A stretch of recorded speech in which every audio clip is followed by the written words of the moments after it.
Cari telespettatori, rieccoci insieme, supportati dall'FNP CISL, ma non soltanto quest'oggi, perché la ricorrenza, la giornata che poi si estende un po' alla settimana, al periodo, insomma non c'è giorno, di parlare della violenza nei confronti delle donne è l'opportunità per avere i nostri ospiti anche la funzione pubblica della CISL. Vi presento subito le nostre interlocutrici odierne, ben arrivata Roberta Cabrelle, coordinatrice donne FNP del CISL del Veneto, grazie di essere qui con noi. Grazie. Ben arrivata anche Marica Ferrazzo, coordinatrice donne, funzione pubblica del Veneto, in modo particolare lei è un'infermiera. Sì, esattamente. Accudisce quindi alle persone, se ne prende cura, se ne prende carico in un momento particolarmente difficile con tutte le colleghe, e questa è l'occasione per fare il punto di una situazione che è diffusa. Non solo i professionisti, che sono persone preparate, si prendono carico di chi è paziente, dei malati, di chi ha delle difficoltà, ma ci sono tantissime persone che quando non c'è la malattia o comunque una malattia diversa a casa, e sono soprattutto donne pensionate e non pensionate, che hanno questo carico sociale, familiare molto molto importante, a cui si aggiungono tutti gli altri carichi ordinari. C'è una situazione di disparità sostanziale che continua a perpetrarsi perché lo Stato non riesce a provvedere nemmeno nel pubblico, nemmeno con le infermiere, dopo ci sentiremo anche la situazione, non ci sono infermiere e infermiere sufficienti per provvedere a tutte le necessità, figurarsi nell'ambito del privato. Tutto viene delegato alle famiglie, nelle famiglie in modo particolare alle donne. Quindi incombenze in una situazione già di difficoltà. Quando poi questa si acuisce perché ci sono delle tensioni che naturalmente si vengono a creare, possono scoppiare anche delle scintille, ovvero delle situazioni di tensione e di violenza. Incominciamo un po' con lei. Questo è un tema molto difficile, molto scottante, purtroppo quando se ne parla si scopre estremamente diffuso nel nostro paese, in generale nel mondo, questo non è soltanto il nostro paese. Però qui non lo accettiamo più perché dovremmo essere un paese civile. Ecco sì, diciamo bene, non l'accettiamo più perché in un paese civile non ci dovrebbe essere violenza sulle donne. Però anche oggi dobbiamo dire una cosa, che nonostante il 25 di novembre che abbiamo celebrato l'altro giorno, proprio ieri è stata uccisa un'altra donna per mano del proprio compagno, una giovane donna, per cui nell'anno 2020 le vittime da femminicidio sono passate a 94, un dato altissimo. Si pensava che durante il periodo del lockdown questo dato potesse diminuire perché restando in casa, chiuse, eccetera, invece è di fatto aumentato, a dimostrazione del fatto, come dicono i dati statistici, che la maggior parte dei femminicidi è ad opera, è per mano di persone molto care alle donne, il marito, l'ex marito, il compagno, l'ex compagno o vicini, eccetera. Quindi diciamo che la violenza è ancora più forte perché viene perpetrata da chi si pensa possa gestire, tutelare il rapporto delle donne. Una donna si affida al proprio compagno anche nelle relazioni e quindi con grande rabbia e con grande dispiacere dobbiamo dire che purtroppo questo fenomeno non diminuisce. Ecco, voi a questo proposito avete fatto una campagna un'iniziativa di cui parleremo anche noi in trasmissione, tra l'altro martedì prossimo in serata, in prima serata, Immuni da cosa? Sì, noi abbiamo fatto proprio il 25 di novembre una trasmissione Immuni da che cosa? Cioè la violenza domestica all'interno delle famiglie. E l'abbiamo organizzata come FNP, SPI e WIL, e tutte le persone che avessero piacere di vederla è visitabile, è sui social, quindi invitiamo chi avesse voglia di vederla di andarla a vedere. Quindi un momento di approfondimento con vari professionisti, c'è l'avvocato, c'è la giornalista, c'è un rappresentante di un gruppo di uomini maltrattanti, c'è un'associazione che si chiama Uomini Maltrattanti che ha presentato il problema dal punto di vista degli uomini, nel senso che noi giustamente vediamo sempre cosa succede all'interno di una famiglia, ma anche ci sono delle motivazioni in alcuni casi che portano gli uomini a uscire da una situazione di gestione dei propri rapporti, quindi il fatto di non saper dominare la propria rabbia, le grandi frustrazioni che si vivono all'interno della famiglia, della società, la mancanza di posti di lavoro. Ecco, allora abbiamo invitato nella nostra trasmissione anche un uomo che ha approfondito questo tema e lo approfondiremo martedì prossimo. Poi martedì sera avremo modo di sentirlo avremo modo di sentire direttamente lui. Ecco. Ci sono differenze e comunque difficoltà anche nell'ambito del lavoro, vero? Perché si parla di smart working, sì, è diffuso quando è necessario, quando è obbligatorio farlo, ma non nei modi opportuni.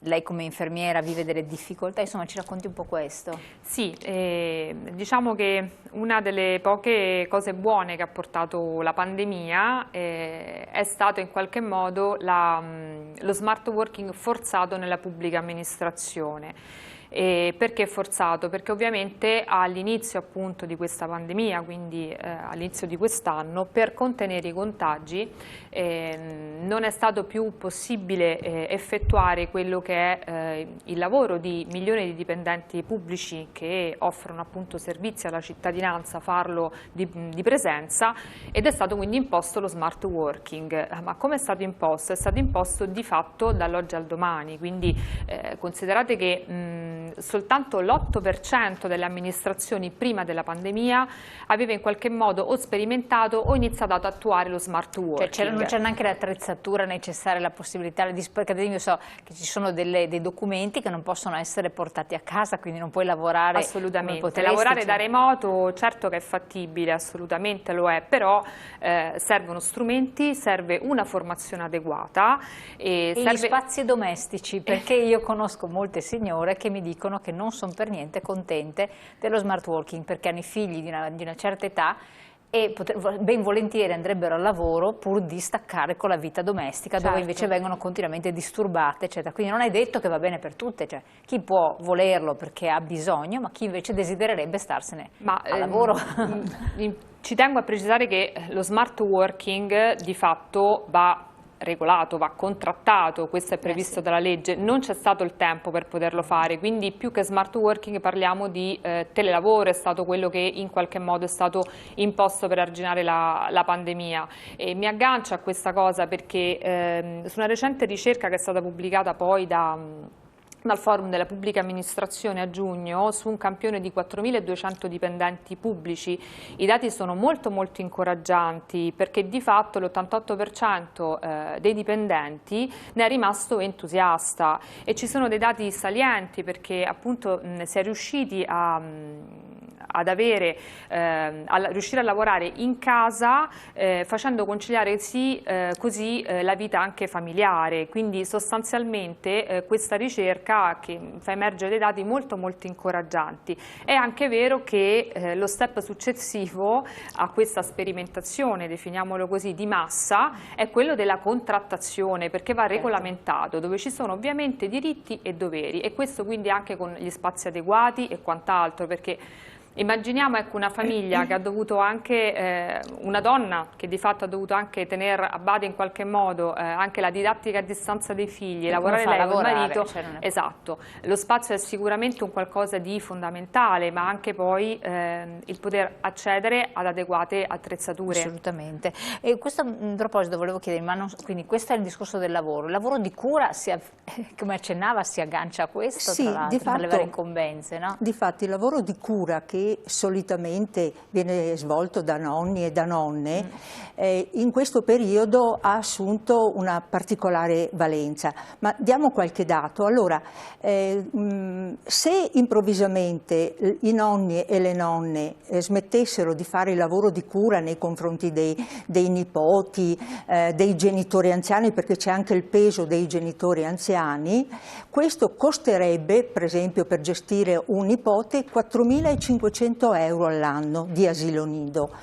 Il valore dell'attività dei nonni su base annua rispetto al PIL è di 1,2% di PIL, e poi va da 780 milioni di euro a 1,2 miliardi in relazione al fatto che si tenga conto di tutto l'indotto del volano che produce l'attività. Ecco. Quindi diciamo che I nonni e le nonne sono state e sono fondamentali in questo momento di pandemia, perché aiutano. Anche se dovrebbero starsene un po' Anche attentini. se dovrebbero stare, e su questo apriamo una parentesi, cioè come si può pensare di isolare degli anziani in casa quando sappiamo che la maggior parte dei bisogni che hanno le persone anziane è quello della relazione, di incontrare persone. È chiaro che qua, come sindacato dei pensionati, l'abbiamo detto in tutti i momenti, in tutte le circostanze. Però alla fine non sono stati isolati, per fortuna. No, volevano che fossimo isolati, cioè a partire dai 60 anni in poi si doveva restare a casa. Ora, noi come sindacato dei pensionati l'abbiamo detto in tanti modi, sì. Attenzione, bisogna che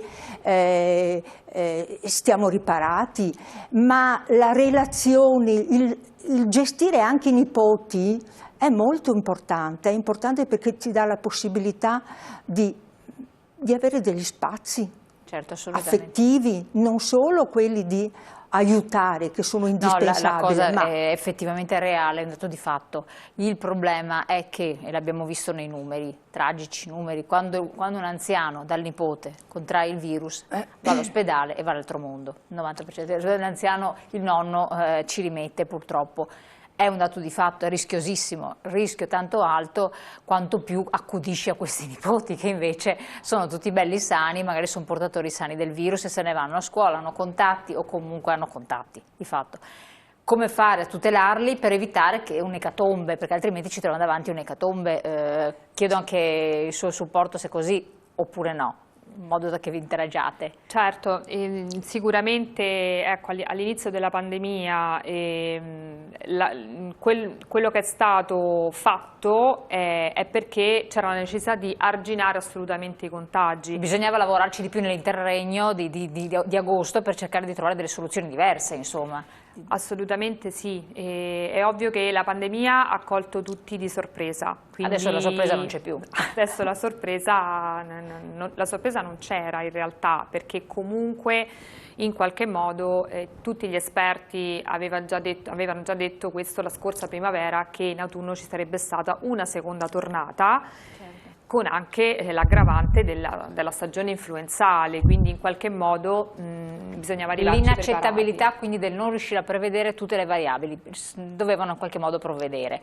Sì. L'altra questione è che comunque le donne in genere che si prendono cura di questo, che sono le famose nonne e non solo, eccetera, hanno anche un livello culturale più alto, quindi possiamo vedere anche la slide di supporto, se andiamo in onda dalla regia, che ci fa capire che non è che si tratta di persone che hanno un livello culturale, però tutto sommato sottopagate, pagate di meno rispetto agli uomini e oltretutto si trovano anche a dover provvedere a situazioni più pesanti. Vediamo se riusciamo a mettere istruzione e occupazione, la slide eccola qua, che vediamo un po' la differenza di percentuale tra uomini e donne. Gli uomini sono quelli in celeste, le donne quelle in rosso e donne nell'Unione Europea sono quelle in violetto, quindi più alta la percentuale delle donne che hanno un livello di istruzione superiore, pur trovandosi in queste situazioni. Assolutamente sì, vediamo che purtroppo il gender pay gap, così si chiama, no? La differenza sostanzialmente salariale tra uomini e donne, l'Italia in qualche modo ha una maglia nera, insomma, se vogliamo definirlo così.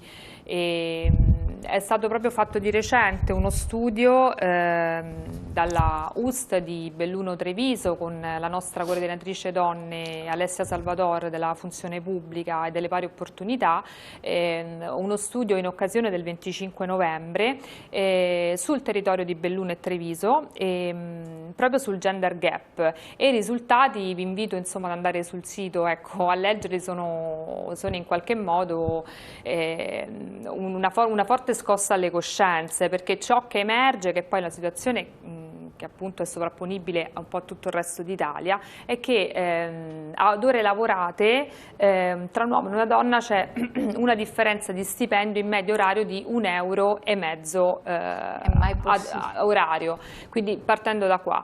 E poi tantissimi altri dati importantissimi, cioè per esempio i contratti a tempo indeterminato, c'è una differenza tra uomini e donne in queste due province veramente sconcertante, tra contratti contratti firmati il 70% a tempo indeterminato e per i maschietti le donne non arrivano al 40%, quindi è una forte riflessione che deve fare soprattutto la politica, tant'è che le nostre segreterie hanno chiesto insomma, al governo che ci sia una presa di coscienza e che sia riconosciuto il lavoro femminile, in primis da un punto di vista salariale, ma anche e soprattutto che sia riconosciuto il lavoro delle donne fuori l'ambito familiare, ma anche per tutto quello che fanno ai loro figli, ai loro compagni, ai loro mariti e molto spesso ai genitori anziani o comunque a dei familiari anziani. E questo problema si riversa nelle pensioni. Vediamo l'altra slide, perché si parla di salario basso, poi di conseguenza le pensioni sono basse. Qui vediamo un altro grafico, pensionate e pensionati in Veneto, e c'è una netta differenza anche per quel che riguarda le pensioni, eccolo qua, oltre 3.000 euro sono 63.470 gli uomini a fronte di 17.382 le donne. Insomma, è una situazione un po' pesantina, e così anche se vediamo che le prime due fasce, tra i 2.500 e i 3.000 euro, sono sempre più gli uomini, via via scendendo, quando invece arriviamo tra i 500 e i 1.000 euro, cioè quando più è bassa la pensione, più invece è il numero delle donne che aumenta. Certo, ma questa slide fotografa qual è la situazione delle donne in Italia dal punto di vista prima occupazionale e poi pensionistico. Infatti è la conseguenza. È la conseguenza. Nel momento in cui la vita di una donna, di una lavoratrice è fatta di tante interruzioni durante il suo percorso lavorativo, dovuto ai figli, dovuto all'assistenza ai genitori, dovuto al fatto che magari è stata occupata in aziende che poi hanno chiuso, eccetera, o con contratti a termine, è chiaro che questa tipologia di contratti porta a un determinato monte salario annuo che va strettamente collegato poi con l'importo pensionistico. Oltre a questi dati che lei ha fatto vedere nella slide, io mi soffermerei su altre due questioni molto semplici che danno una fotografia di qual è la situazione delle donne del Veneto. Qual è? Allora, è questa. Il 37,6% delle pensionate hanno una pensione di anzianità, solo il 37,6%, vuol dire che hanno lavorato ininterrottamente, prima per 35 anni fino ad arrivare attualmente che sono i 41 e rotti, e con una retribuzione media di 1.250 euro mensili lordi. Il 37,6% di donne. A fronte dello stesso anno di attività lavorativa di pensionati che hanno una pensione di anzianità del 70,7%, quindi praticamente più del doppio, con una retribuzione mensile media di pensione 1.971. L'altro dato significativo è che il 79,7% di pensionate hanno una pensione che va dai 500 massimo 795 euro. Pochissimo. Quindi questo ci porta a dire che abbiamo un mondo di donne pensionate, poi c'è anche da tenere conto che la vita lavorativa si allunga, che sono tragicamente povere. Perché con 500 o anche 700 euro al mese, pensiamo magari in una pensionata, una donna che vive in città, con queste cifre non si vive. Tant'è che ci sono continui appelli da parte di Caritas per donare, lo stesso Banco Alimentare che chiede interventi di supporto perché con questa crisi sono aumentate di molto le povertà. Cioè un tempo chi faceva la fila davanti alla Caritas o andava a ritirare il pacco al Banco Alimentare erano poveri e emarginati, adesso sono persone pensionate, maggiormente donne, e l'altro aspetto, persone che hanno perso il posto di lavoro, che non sono in grado di rientrare nel mercato del lavoro perché non esiste più la loro professionalità, non ha la strumentazione per anche presentarsi in maniera adeguata nei posti di lavoro. Quindi il tema adesso è proprio è quello della povertà che sta diciamo, avvinghiando in maniera come una morsa mortale le persone e le donne. Guardi che le do solo questo dato, a livello europeo il 3,% di persone sono persone povere. Un dato allarmante. Allarmante, tenendo conto che in Europa gli stipendi, le pensioni non sono certo quelli nostri. Assolutamente. Mi rilaccio a questo perché poi parliamo di professioni nell'ambito per esempio della sanità vostro, che per lo più sono svolti, dove parliamo di infermieristico per esempio, da donne. La sanità ha una percentuale molto alta, arriviamo in media, la media italiana è intorno al 70%. Con retribuzioni comunque, esatto, non così gratificanti, tant'è vero che dove è possibile molti fuggono nel privato. E lo stesso per quanto riguarda il terziario, anche il settore turistico, degli alberghi, dei servizi, eccetera, le persone sono svolti per lo più da donne e anche qui naturalmente pagate pochissimo. Certo, purtroppo la pandemia ha fatto emergere un ulteriore... Ci sono dei settori difficili, insomma. Sì. La pandemia ha fatto emergere un ulteriore divario, ancora una volta, tra uomini e donne, proprio perché il settore più colpito è stato sicuramente il settore terziario, dove vede impiegate di fatto tendenzialmente la maggior parte di donne. E questo qui è un dato ovviamente allarmante, anche perché una donna che purtroppo perde il lavoro o fuoriesce da quello che è il mondo del lavoro avrà una vita molto più complicata per potervi riaccedere, questo rispetto ad un uomo. E, mi aggancio al fatto che noi come funzione pubblica, come pubblica amministrazione, il 9 di dicembre scioperiamo.